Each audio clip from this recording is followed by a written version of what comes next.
Tara, samahan niyo akong silipin ang 7-Eleven.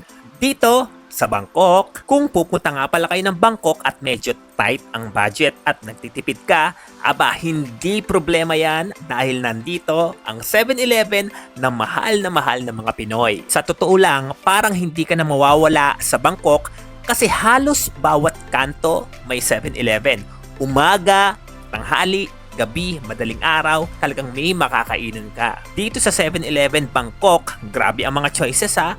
May mga ready-to-eat meals na kagaya na lang ng pad thai, pork basil, fried rice, curry, onigiri, sandwiches, siomai, hot dogs, at marami pang iba. Mostly sa 7-Eleven sa atin sa Pilipinas, di ba ang kadalasang nakikita natin ay mga Slurpee, hotdog, siopaw, busog meals lang, di ba? Pero dito sa Bangkok, ibang klase ha.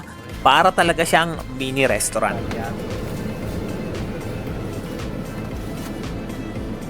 Okay, sorry.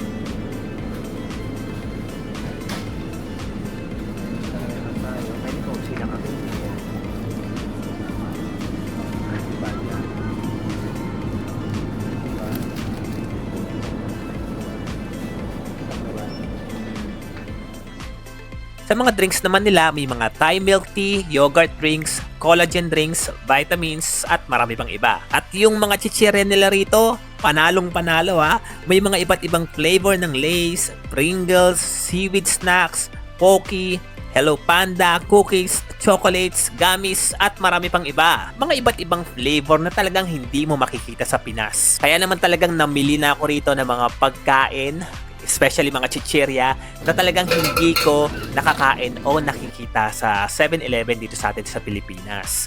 Dito na rin ako syempre namili ng mga pasalubong.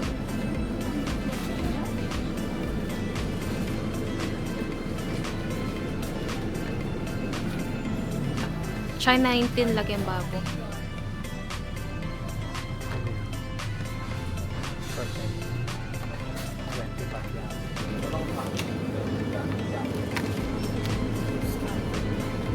At ang pinaka-importante syempre, yung presyo. Mas mura syempre dito. Yung budget mo sa isang meal sa isang restaurant, dito sa 7-Eleven, 3, 4 na items na ang mabibili mo. Kaya kung nagtitipid ka, backpacker ka, o gusto mo lang ng mabilis na kain, 7-Eleven sa Bangkok ang magiging best friend mo. Dinalang cheese.